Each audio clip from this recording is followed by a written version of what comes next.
30 Mart 1432'de Edirne Sarayı'nda bir kutlama vardı. Aslında kutlanan yalnızca bir şehzadenin doğumu değil, Devlet-i Aliye'nin yeni ufukları, Cihan İmparatorluğu'nun şafağıydı. Mehmed Han'dı. Dehasını doyurmaya ne engin kütüphaneler, ne saray dolusu alimler yetiyordu. Genç yaştan itibaren keskin zekasını ilimle, bilimle, irfanla bileyledi. Yalnızca devletlere değil, zanaatın ve fennin sırlarına da hükmetmek istiyordu. Çünkü gönlünde bir sevda vardı ki, gündüz düşüncelerinde, gece düşlerindeydi. Daha tahta geçmeden o rüyaya nasıl kavuşacağını planlamaya başlamıştı. Konstantiniye elbet fetholunacaktır. Onu fetheden komutan ne güzel komutandır. Onu fetheden ordu ne güzel ordudur.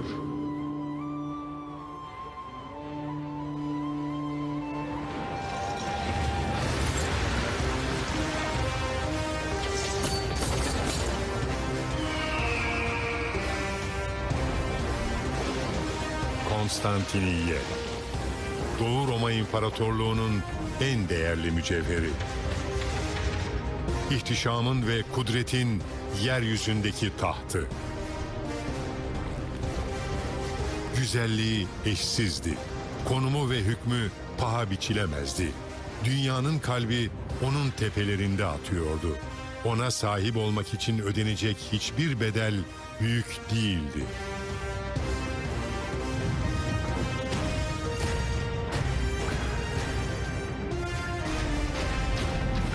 Batı'nın haseti çöktüğünden beri yalçın surlar ve kadim sütunlar Doğu Roma'nın entrikalarıyla çevriliydi. Fısıltılar, ihanetler ve açgözlülük kaplamıştı her yeri.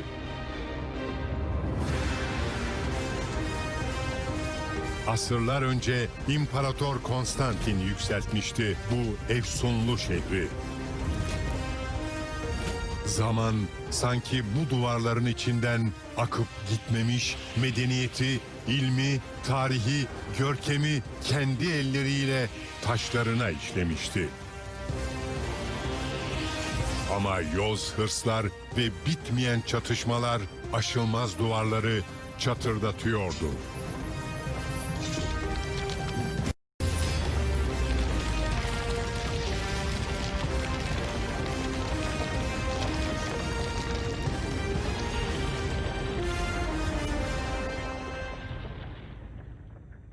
Sultan Mehmed Han, Hazreti Peygamber'in müjdesine mazhar olmak, sevdasını Osmanlı'nın başkenti yapmak için yıllardır öğreniyor, düşünüyor, tasarlıyordu. Tüm hazırlıklarını sükunet ve gizlilik içinde sürdürüyor, gönlünü sabırsızlık almış olsa bile sebatı elden bırakmıyordu. Yüzyıllardır beklenen o günün yaklaştığını biliyordu.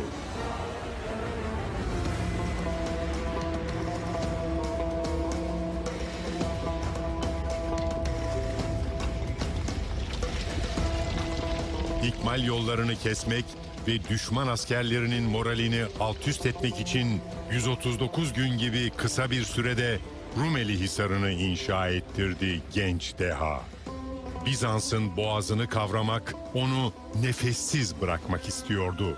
Kurduğu donanmanınsa Türk tarihinde dengi yoktu. Osmanlı kadırgaları boğaza doğru haşmetle ilerliyordu.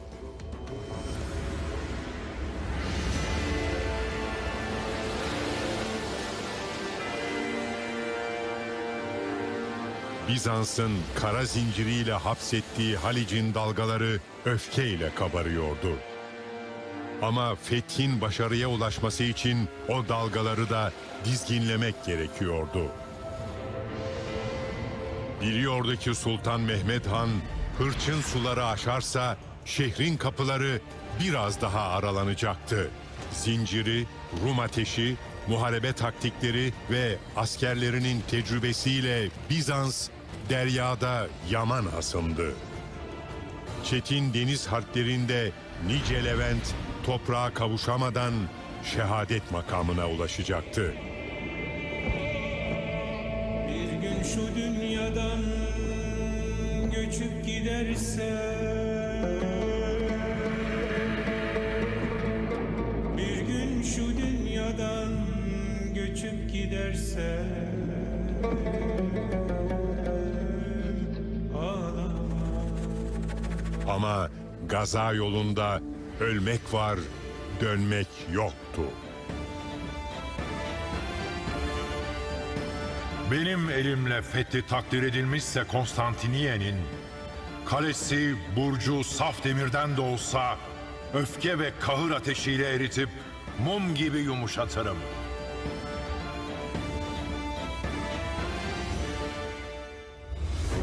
Bizzat kendi tasarladığı şahi toplarını fetih ateşinin harında döktürdü.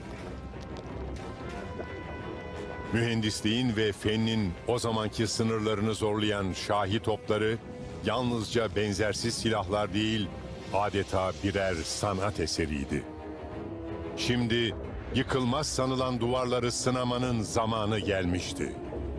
Değil Konstantiniye'nin, Babil'in bile surlarının dayanamayacağı toplarla dövmeye başladığı aslan, kendisiyle avı arasındaki duvarları.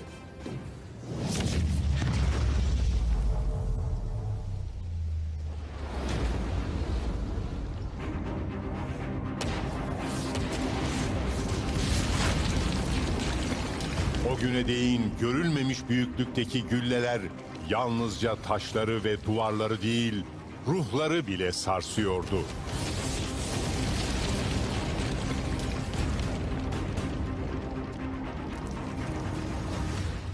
Ama Bizans'ın entrikası kadar hüneri de boldu.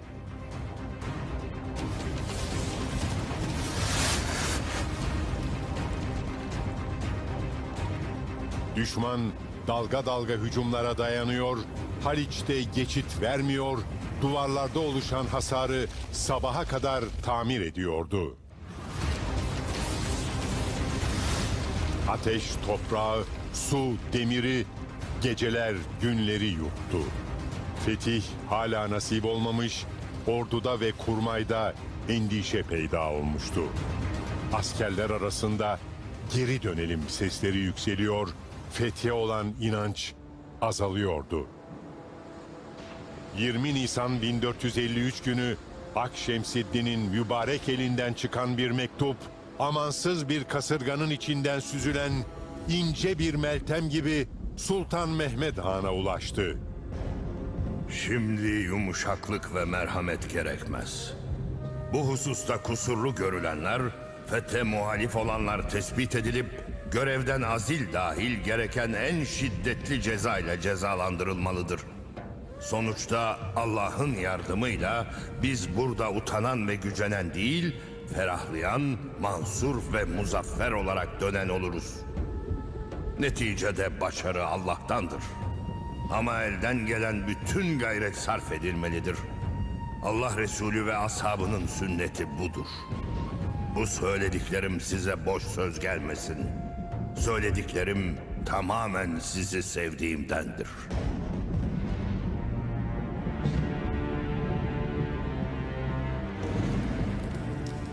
Umutsuzluğun zifiri karanlığıyla sıvanmış bir gecede imanın meşaleleri gibi hakkın yolunu aydınlatmıştı bu sözler. Fetih yolunda tekrar düzeni ve dirliği sağlayan Sultan Mehmed Han, imkanın sınırlarını görmek için imkansızı denemek lazım dedi ve tarihe damgasını vurdu. Dolmabahçe'den halatlar ve yağlı kazıklar vasıtasıyla çıkartılan kadırgalar karadan yürütülüyordu. 70 gemi sanki yüzlerce yiğidin tekbirleri üzerinde süzülüyordu. Kadırgalar Pera sırtlarından Halice indirilmiş, zincirin denizde vermediği geçiş imkanı karada bulunmuştu. Heyhat, kim görmüş ki böyle bir zekayı, böyle bir kararlılığı, böyle bir cihad aşkını? Tarihin bizzat kendisi iman ile harlanan dehanın gücüne şahit oluyordu.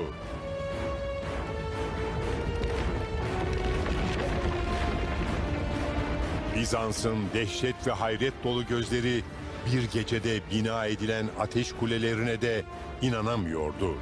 Çünkü bunun da tarihte bir benzeri yoktu. Bilmiyorlardı ki o Sultan Mehmet Han'dı. Dualı kılıcını hak yolunda, adalet yolunda, İslam yolunda çekiyordu.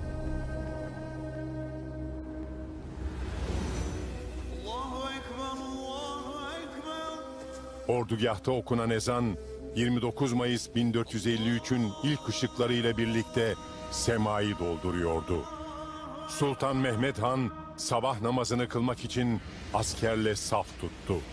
Önünde hiç aşılamamış duvarlar, arkasında tarihin o güne kadar gördüğü en kudretli İslam ordusu ve kalbinde Hazreti Peygamber'in müjdesi vardı.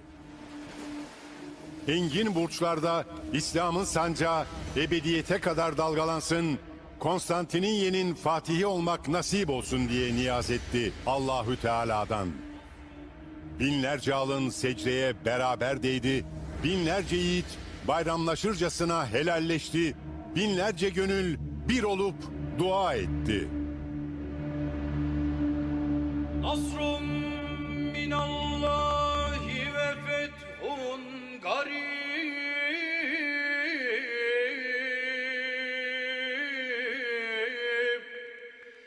ve beşşiril müminin.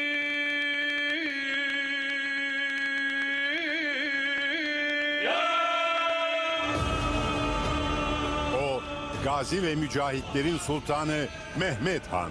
O kılıcını çektikten sonra Allah yolunda muzaffer olana kadar durmayan Mehmet Han.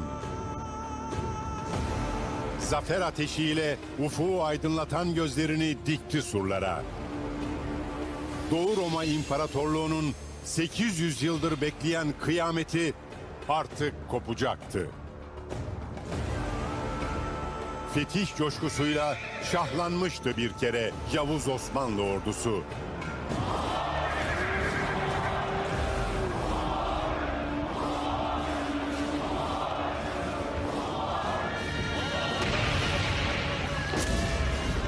...29 Mayıs 1453 Salı günü son hücum İsmi Şerif narasıyla başladı. Cephenin en önünde yer alan azaplar ve yayalar, üzerlerine yağan oklar ve kızgın yağları aldırmadan korkusuzca çarpışıyorlardı. Donanma top atışlarıyla duvarları döverek düşmana göz açtırmıyordu. Mehteran askere nefes oluyor, atılan savaş naraları Bizanslıları korkuyla titretiyordu.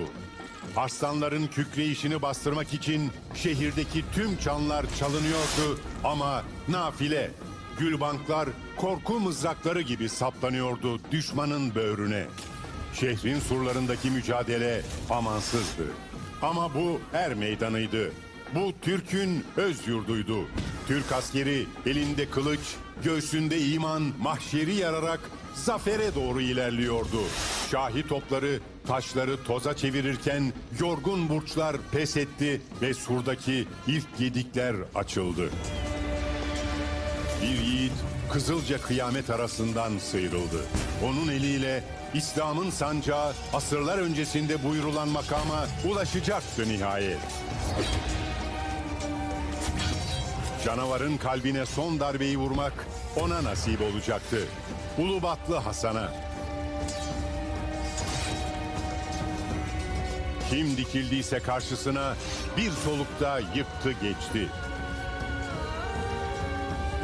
Canını hiçe sayarak sarıldı sancağa. Gözünü kırpmadan Yaradan'ın bahşettiği en kutlu makama döndü yüzünü. Bedenine saplanan oklara aldırmadan surlara tırmandı. Defalarca vuruldu, iman dolu ak sinesinden. Ama son nefesinden önce ebediyete kadar orada kalacak son sancağı surlara dikti. Türk'ün sancağını. Bu sefer sevinç ve huşuyla Osmanlı'nın alpleri bir kez daha kükredi. Konstantiniye düşmüştü. Ya Rabbi, ne mübarek davaydı ki bu, 7 ordu ve 8 asır gerekmişti tamamlanana kadar. Ama o gün gelmişti. Tarihin akışını değiştiren, bir imparatorluğun doğumunu kutlayan, Avrupa'ya Osmanlı korkusunu salan, Rönesans'ı, reformu hızlandıran, tüm İslam dünyasına yeni ufuklar açan gündü o gün. Müjdelenen komutan Sultan Mehmet Han'dı ve yeni namını tarihe kazıyacaktı. Fatih. Hükmedecek devlet, devleti âli Osman'dı ve 7 cihana hakim olacaktı. Muzaffer olacak millet, Türk milletiydi ve ebediyete kadar İstanbul Türk ocağı olarak kalacaktı. Fatih Sultan Mehmet, Romanos kapısından şehre girdi. Beyaz atının sırtında ağırbaşlı ve mağrurdu. Daha 21 yaşında Konstantiniye'yi fethetmiş, İstanbul yapmıştı. Ama öyle olgundu ki gerçek fethin gönülleri fethetmek olduğunu biliyordu. Esas hüner bir şehri bina etmektir, orada yaşayanların kalbini imar etmektir dedi. Hakkın ve medeniyetin şehrini kurmaya koyuldu. Önce adaleti inşa etti Fatih Sultan Mehmet. Nicedir İstanbul'a çökmüş karanlık ve yozluğu yıkmış, hakkaniyet ve merhameti tesis etmeye gelmişti.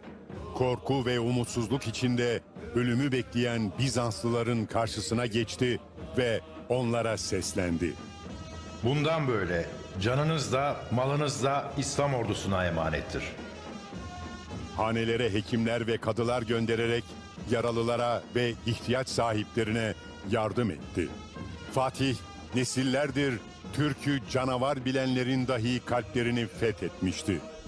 Çünkü Hazreti Muhammed'in müjdelediği zafer öfke ve intikamın değil, hakkın ve medeniyetin zaferiydi.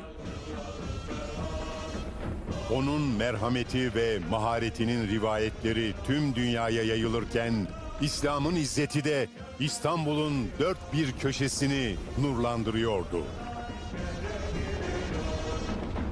Aziz şehrin semalarında heybetli minareler yükselmeye, simasını aydınlatan mukaddes camiler boy göstermeye başlamıştı bile.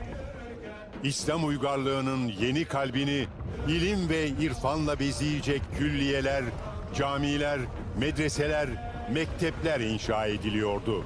İstanbul yalnızca Osmanlı Devleti'nin değil, huzur ve barışın başkenti oluyordu.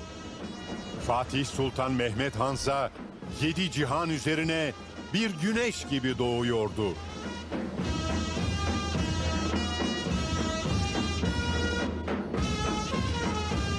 Selam olsun sana, kutlu şehrin ve gönüllerin ölümsüz Fatihi. Ruhları şad olsun, Allah yolunda tüm şehit düşenlerin. Hamdolsun, ebediyete kadar sancak dalgalansın diye gözünü kırpmadan göğsünü siper edecek bu millete. Ve andolsun hepsine, Türk milleti var oldukça İstanbul Türk yurdu olarak kalacaktır.